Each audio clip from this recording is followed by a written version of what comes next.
and ano yung mga struggles nila.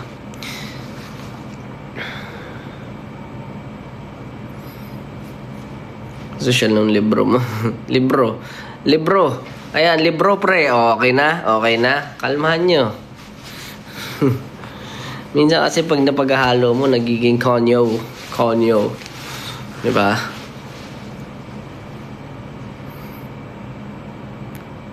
Ano kasi yun? Advice mo sa naguguluhan. Ano yun sabi niya? Advice ko sa naguguluhan. Ang advice ko sa naguguluhan, huwag kang magulo.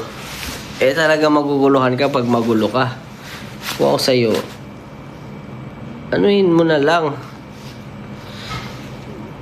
Siguro, toss coin. Mahirap maguluhan kasi ako nga naguguluhan. Hindi, magulo rin ako kaya wala akong i-advise sa'yo. So, ang advice ko lang, guluhin pa natin yung buhay mo. Sige.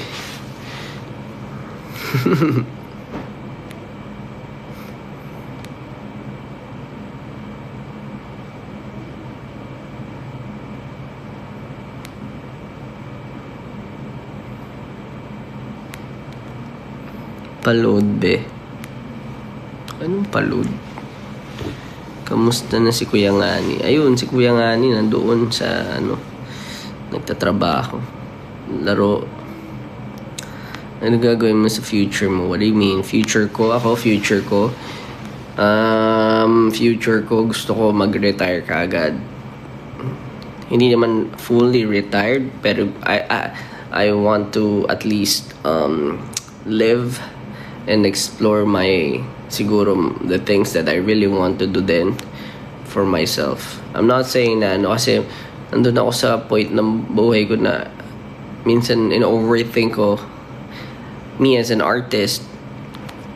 Parang artist ako pero I feel like I can only do so much as an artist, and I know I will always do my best. Parang doing and trying this path, and syempre until na makuha namin yung mga feeling namin na gusto namin makuha. Pero at the same time, I have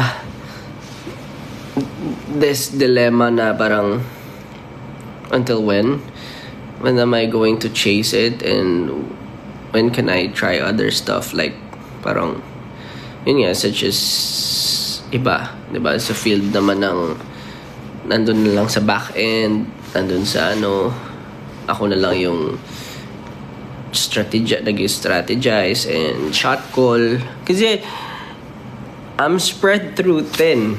Do you get what I mean? Parang ang hirap pag all over the place ka. Ang cute ka nung ilaw, no? Palitan natin, sige. Ayan.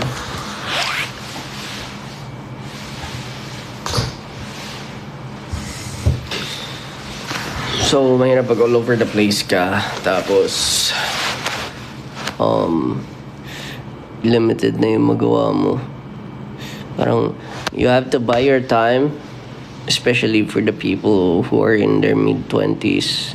Like ko to sinasabi sa Limbo or earlier. I hope na hindi kayo sumuko agad pa nag-fail kayo. Kasi failure is part of your progress. You will always fail.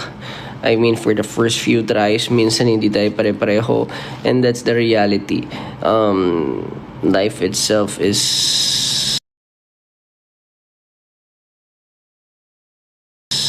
siguro masasabi kung hindi kayo pare-pareho kung paano kayo pinanganak. Doesn't mean na hindi mo kaya. You can do it. It's only a matter of paano mo kakayanin. Ayun, siguro maraming factors. So yung mga laging yung mga tao, I'm lost, I don't know what to do. Don't worry. Hindi ka nag-iisa. A lot of times I always feel like I'm lost as well. But I try to write my stuff, my my dreams, my goals, and syempre yung commitment for myself. Yung commitment ko to myself na ito yung mga dapat kong ginagawa. And yun nga, yung opportunity kasi lalapit. Darating at darating yan. It's only a matter of ready ka ba for the opportunities? Ready ka ba saluhin lahat pag nagpakawala na si God, si destiny, or lahat ng ano, di ba?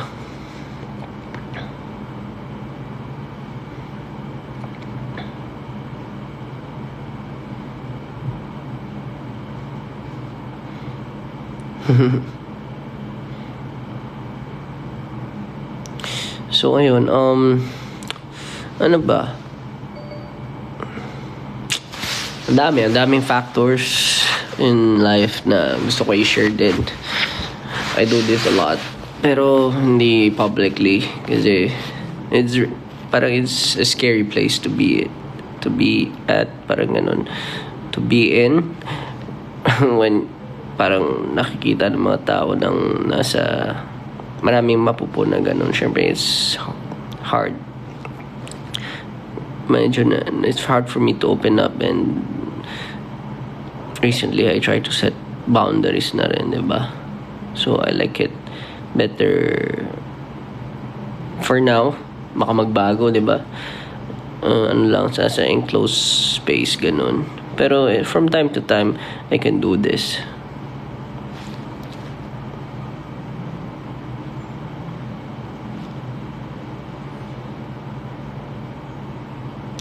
Hirap mag-start from scratch. Any tips? Sa totoo lang, ang hirap talaga. I don't think like you guys are starting from scratch. Kung may nagawa ka na anything, kung hindi ka pa nakapag-apply or any, I suggest you invest, lalo na pag bata ka. Ang ano ko lang sa inyo lagi, huwag kayo makapagsabayan sa mga friends nyo na talagang, let's say, na tinatry na magmukhang successful or mukhang happy, pero deep inside hindi sila happy. You focus on yourself. You focus on trying to build your skills, not just talent. I'm not saying I feel like maraming nadi-discount yung mga tao na lagi nasa likod, kasi hindi porket parang hindi siya nakikita in one glimpse, yun na yung tao. Ma-describe mo na as sino sila. Dapat lagi kayo nag-invest in knowledge more than anything else. Kasi yun yung magdadala sa inyo dun sa kahit anong field na gusto nyo. So kung nag-start ka from scratch, mag-upskill kayo. Magbasa ka, manood ka ng YouTube. So sa generation ngayon, madali na. Ang daming self-help, ang daming entrepreneurs, ang daming pwedeng pagkuhaan ng mga certain niche na gusto nyo. I feel like dun nyo dapat spend yung time nyo. Doesn't matter, hindi din ako yung makapagsabi ko ano yung dapat yung gawin sa state nyo ngayon, pero I feel like you have to find your niche unang-una, and you have to find or maybe love something na feeling mo kahit ayaw mo siya sa umpisa, pero you need to learn how to love maybe a hobby, a passion, or maybe something that's related to your work. But I can't find myself. Maybe kasi you're spending your time in the wrong, parang, diba, in the wrong things. Pwedeng hindi mo din naman, hindi ka aware na ito yung mag-zoom out kayo lagi. Zoom out ka. Bakit nga ba ako naging ganito? Bakit ba feeling ko hindi ko alam kung ano yung gusto ko? Multiple parang reasons. Minsan yung family background mo, may gusto ka pero hindi pala gusto ng parents, ng grandparents, or whoever, diba, pwedeng kapatid or laging nagsisettle for the things na feeling nila, narinig nila sa iba na ito yan, narinig namin na uy, sa Pilipinas ang daming nurse, diba, parang nurse ang ano dito, ang pinaka-okay na career. Kasi mabilis ka makakuha ng trabaho abroad. Dapat mag-ano ka, accountant or ano pa ba, yung mga in demand, diba? Yung parang, ito dapat yung kunin mo kasi ito yung gusto ng ito yung in demand. Pero in reality, you're gonna be learning those things for the next years. Sabihin natin, nag-take ka, ang isang course usually 4 years, minsan may mga maikli lang, depende sa sa gusto mo. Pero after nun, hindi na in demand yung trabaho na yun. And napakabilis ng innovation or switch dito sa mundo. Yung kung ano yung uso ngayon, hindi na uso next time. So, ako, huwag yung i-chase ko ano yung uso. Those are for TikTok trends, those are for Pero if you're going for something na gusto mo talaga, you should choose kung ano yung path na gusto mo. But at the same time, be very aware. Ako, let's say gamer ako. What did I do during my early days? Napakinabangan ko ba siya? Oo. Kumikita ako, nakipagpustahan ako before. Huwag yung gayahin yun, that's risky. Pero, napakinabangan ko siya. Ngayon, people get me to play games, promote their games, promote their brands. Pero at the same time, kayo, ibig sabihin ba nun na parang, ito yung gusto ko, ito yung ito yung feel ko. Tanungin mo muna yung sarili mo. Niche mo ba siya? Maglalaro ka ba? Naglalaro ka ba for fun? O gusto mong gumaling? May personality ka ba? So may mga certain stuff na dapat kang aware sa sarili mo bago ka mag-settle. Kung gano'n, kung hindi ka pa enough, kunwari, ganito yan Ano ba yung mga niche for gamers? Isa, pro player. Another one is streamer. 3 is they make business out of it. Whether nagpapilot or nagbebenta sila ng in-game items. So, there are multiple ways to get there. Pero kayo, kailangan alam nyo kung ano yung gagawin nyo para makapunta doon. So, ako kasi kumari, may personality ba ako? Meron naman. Makulit naman ako, trash talker naman, sige, and all. I tried streaming. Malakas ba ako maglaro? In a way, nakakasabay naman. So, yun yung mga kinonsider ko for myself. And it has been my long time dream, and dati nagpa-pro player naman ako. Pero I didn't just do it because trip lang. Because I just realized na nahihit ko naman yung checklist. Kung ngayon, if you play for fun, then you want to earn, then wala naman, hindi ka naman nag-e-effort with your contents. Unang-una, hindi mo naman binibigyan ng time, hindi mo kaya mag-live kasi it's something na then you have to recheck and siguro balik ka dun sa sa unang question ko sa'yo. Do you think you qualify for these kinds of parang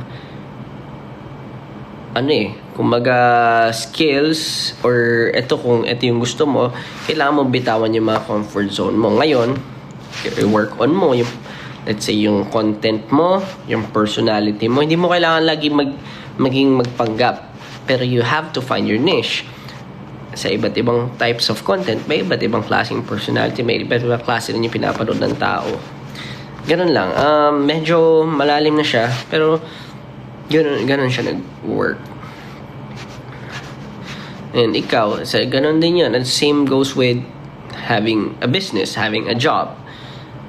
Ikaw, ganito, nabalitaan. Balita ko, malaki kita dito sa natin. Iniisip mo lagi na swerte yung iba kasi nakatunga nga lang sila. Kumikita sila, may passive income sila. But a lot of people doesn't realize na they worked hard for it.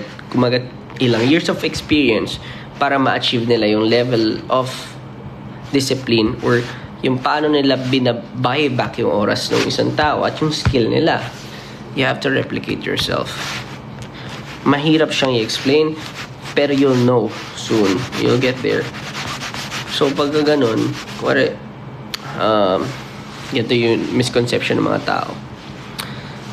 Ako I'm not saying na I'm always right. Siyempre, tama kayo. Sabi nga ni Carlos Agassi, tama kayo, mali ako. Pero these are just experiences or observations. Pag ako, galing akong BPO, diba? Ang laki ng kita sa BPO. Sabihin sa akin, ito yung pinakamadali, ito yung pinakaano. Tapos pag na-promote, meron yung iba kasing tao, nakikilala ko pag na-promote, ayoko ng promotion kasi dagdag responsibilidad, okay na ako, nasan ako. At least dito, hawak yung oras ko, kikita ako, gano'n. Same lang naman, konti lang naman yung dagdag. Dami ko nakilalang ganun. Ganun yung dahilan nila. That's what, ano ang tawag doon? Cognitive dissonance yun. So, you're trying to reject something in parang yung reality, ina-ignore mo. Pero yung reality na yun, na parang ayaw mo ng extra work, pero hindi siya mag-a-affect man ngayon, mag-a-affect siya long term.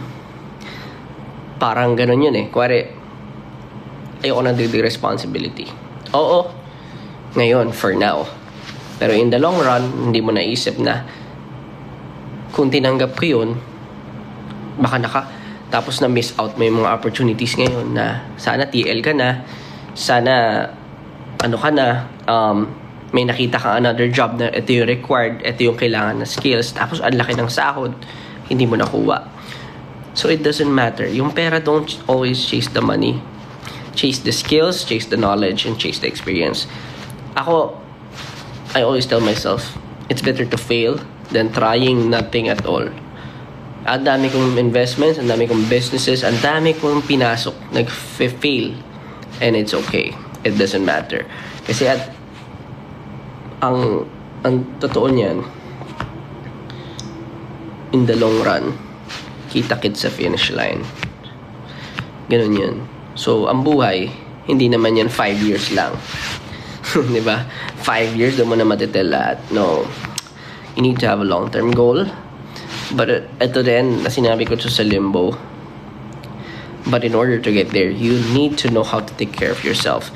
Because a lot of people doesn't even know how to take care of themselves. A lot of people doesn't even know how to be sane, how to keep their sanity every day. Kasi a lot of people are parang prone to depression. Most of the people that I've met, even me, diba? Parang ganun. A lot of people are prone to depression. Mahirap kalaban ng burnout at depression, at mahirap kapag ikaw hindi mo kayang alagaan yung sarili mo. So, ikaw, I hope na kayo na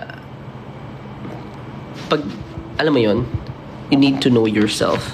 You need to find out how to take care of yourself. Whether it's it has to be something na hindi dangerous or nakakasira din sa inyo. Kasi I've been there. Parang may mga tinatawag tayo na syempre outlet natin. But minsan kinakain tayo. Ako, for me, example, games dati, sobra na. Chocolates, sobra na rin. I mean, thankfully, hindi naman ako siningil ng chocolates. Pero, if it's dangerous, then you have to find an alternative. So, kailangan mo lang maging sane. Kailangan for a day, alam mo yung gagawin mo sa difficult situation. Kailangan di ka na pressure sa emotions mo. Kailangan mo matuto, mag-control na emotions. I mean, ayun, diba? Ang hirap, diba? I mean, ito yung mga lagi kong overthink at observations sa everyday life. So, gusto ko lang i-share sa inyo lahat in the future. Don't worry. Kasi pag committed ka sa sarili mo, pag ikaw di mo nilaloko yung sarili mo, di mo kailangan maging committed sa ibang tao. I'm telling you, okay lang yon. Nagkakamali tayo, but at the same time, kailangan ikaw mismo committed ka sa sarili mo. Na ito yung gagawin mo. Let's say, mag-gym ka ba? Gagawin mo to, kakain ka na maayos, mag-exercise ka, gigising ka ng ganitong oras. Sa atin? Yun yung bagay na pinangahawakan mo for yourself kasi gusto mo for yourself. Ngayon, kung hindi ka ayaw mo nun, it's fine. Ikaw makapagsabi ko saan ka kontento. Pero at the same time, you always have to zoom out. Kung may gusto kang marating, you need to make sacrifices and you need to get out of your comfort zone. Kapag diskontento ka na kung nasan ka ngayon, then you're good. You're okay. You don't have to be pressured. Hindi mo kailangan gawin kahit ano pa yan. I mean, ayun.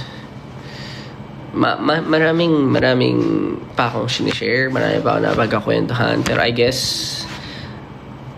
masyadong mahaba at hindi kasya yung time natin.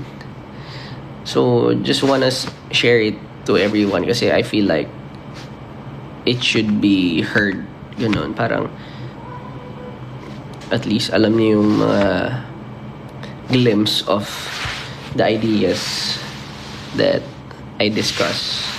Or minsan, yung mga hindi ko masabi. Kasi feeling ko sometimes it's too, dangerous ba sabihin yun? Pero pag iniisip ko, that's reality. I'm giving you parang ito yun eh. And, just like me, di ba? I mean, marami akong resources na hindi ko nakuha. Ngayon ko palang nagagawa yung mga pwede. Ang dami ko rin hindi alam dati. Yung tamang ganito, tamang way sa ganito. Naghahabol ako for everything. And I'm really thankful na ngayon kahit paano may resources. I'm trying not to, alam mo yun, parang take it for granted. Yes, minsan nag-enjoy pa rin naman ako. I play Valorant, I watch movies, pero most of the time you can see me talaga working hard and trying to focus. Kasi alam ko naman na hindi lang siya ngayon. It's gonna be beneficial for me. Kung ano man yung sinasabi sa akin ng tao, those are just noise. Focus on the signals.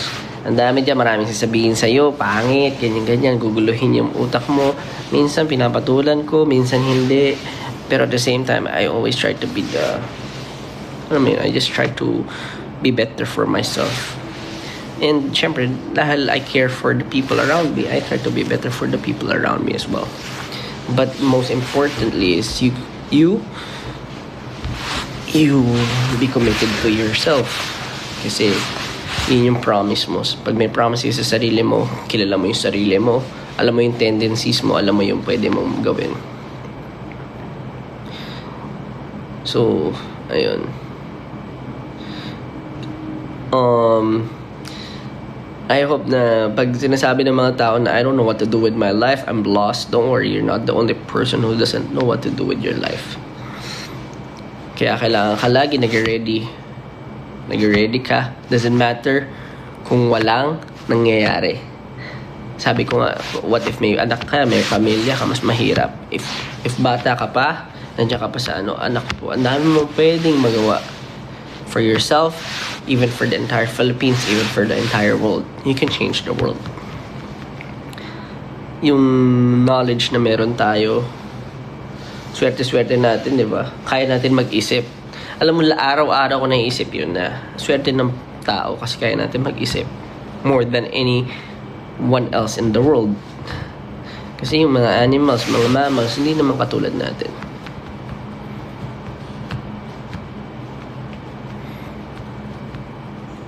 Napakalalim, no? Pero that's it.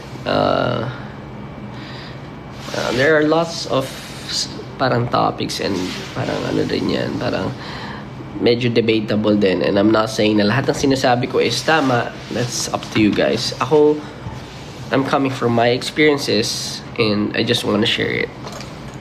And syempre, yun, I don't think nakasya lahat ng oras pag ginagawa ko yung mga ganito. And siguro ayun, glimpse lang. Hindi ko ma-explain lahat ng nasa utak ko kasi napakadami.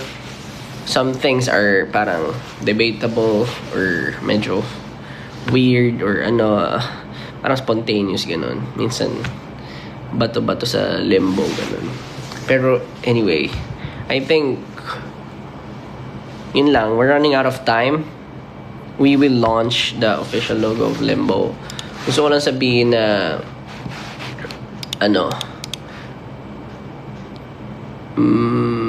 parang I hope na yung mga nandito, if you wanna know more about the community, ano na kayo doon, punta lang kayo doon, magla-live ako afterwards. Pero gusto ko sabihin na type nyo, when I say one blood, type nyo one bond. Pwede ba yun? Spam kayo ng one bond.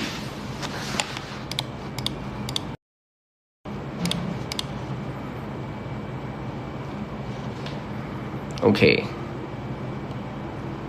Yan.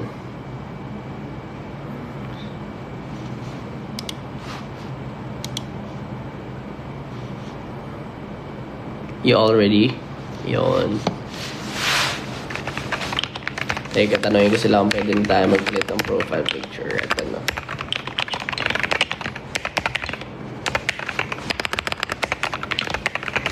Yan. One blood, one bond. Every time. Yan yung official slogan natin. Sobrang ano lang siya, almost spontaneous nung isang araw lang yun. Parang, 2 days ago. Naisip ko, wala pa tayo slogan. Parang, nahihirapan ako pag may nagla-live ako, pag nagsasalita ako. Ano yung closing ko? Then, doon lang siya pumasok na, oo nga, yung lembo na nandyan, yung parang feeling ko kasi that is a very special place for me. Sorry kung nababanggit ko, pero kasi ang gaan lang lagi kapag yun na yung outlet ko, yun na yun sa akin, and nakakapaglaro din ako doon, and at the same time nakakausap ko yung mga tao. So very parang thankful ako na nagawa ko yung yung safe haven. Not to promote or not to walang eme, promise. Gusto ko lang i-appreciate yung mga tao. Pero anyway, yung mga nasa public, hello everyone. Sobrang kayo, nakakamiss din mag-live. Sana sana happy kayo lagi. If you have any one na pwede nyo ring pag may mga struggles. Alam ko naman lahat tayo may normal na tao, may emotion. I hope na lagi nyo tinitake ito sa lesson.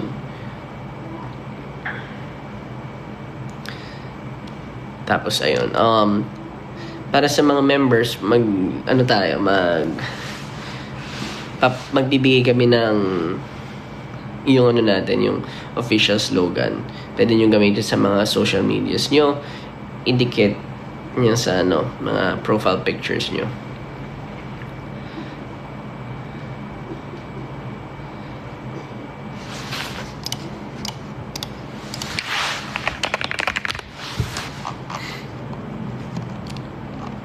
Yeah. And ayun, sobrang sobrang dami ko sinabi.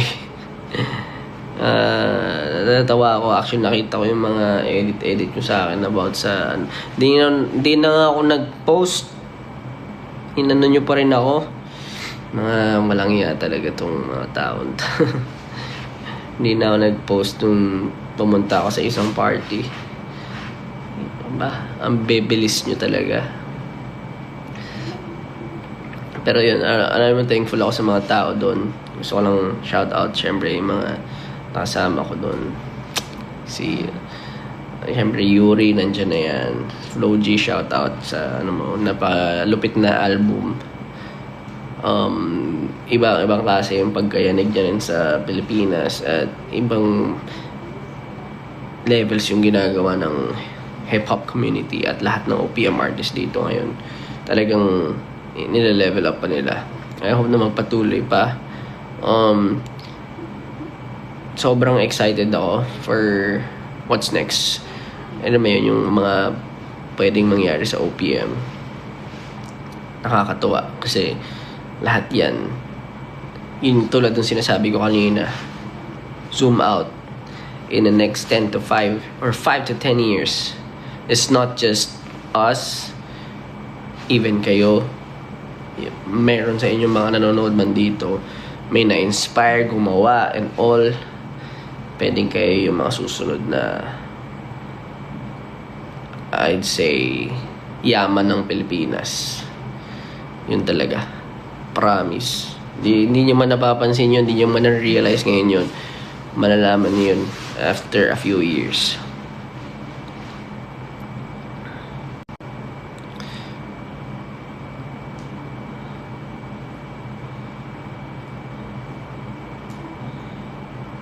Roblox po. Josh, ang dami mag-exam tomorrow. Good luck sa inyo. Exam, galingan nyo. And galing, no? Alam, lagi ko iniisip yung buhay. Yung iba 20 years, 25 years, 30 years nag-aaral. Tapos after nun, magtatrabaho ka, magdamag. Hanggang mategi tayo, magtatrabaho tayo. And that's life. Kailangan may purpose ka lagi sa buhay. Which is yun yung laging mahirap. Bakit ba kailangan may purpose ka sa buhay? Pero pag iniisip mo, yun nga yung reason bakit na-preserve natin ang humanity, bakit tayo nandito, bakit na-preserve natin lahat ng beliefs and cultures ng culture natin. It is about survival. Sabi ng isa, life is about survival. It is a fact. Pero if you have what it takes, or if you have the right mindset of whatever it is, kung ano yung medyo meron kang to not just be average. Ganun yun eh. Di ba pag naglalaro ka ng Valorant or even any other video games, pag average ka, average lang din yung bibigay sa'yo rank.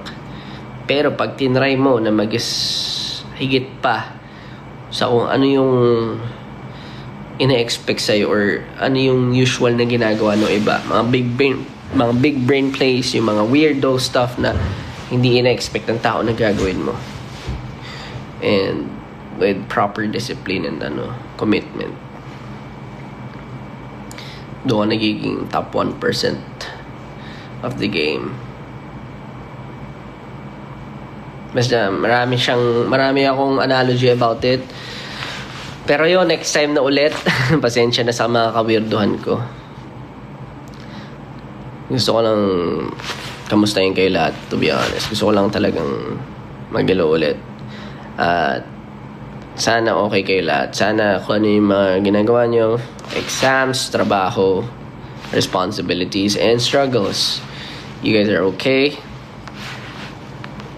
And kita-kits ulit tayo sa mga next events. Pero ayun, pwede ba last request? Ayun, one blood, one bond. Everyone, when I say one blood, one blood. One blood, you say all, spam, one bond. Dito sa TikTok, come on. Ganon, di ba? May request pa. Tapos palit tayo ng profile picture sa Limbo. And nilipat na ako ng Limbo after this. Abangan nyo na lang. So, sa mga nasa loob, banners, and all stuff, papalitan na po natin. And we will be releasing a new series nga pala, exclusively sa loob nga lang ng ating safe haven.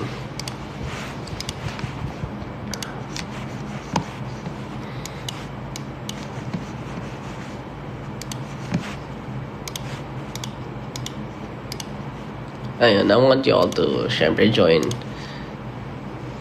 one bond. Alam mo, mas madali natin makikilala yung isa't isa. The beauty of it.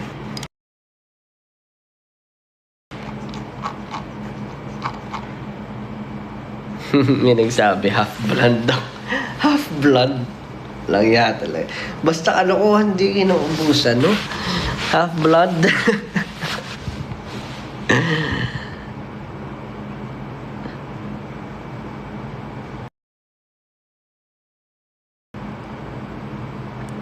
One blood, one bond.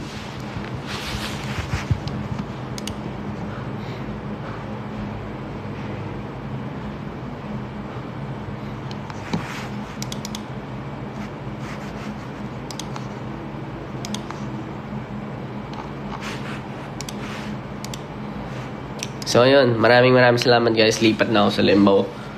And thank you for everyone. Thank you for your time. Ay nako. Pahinga kayo. And peace. See you all next time.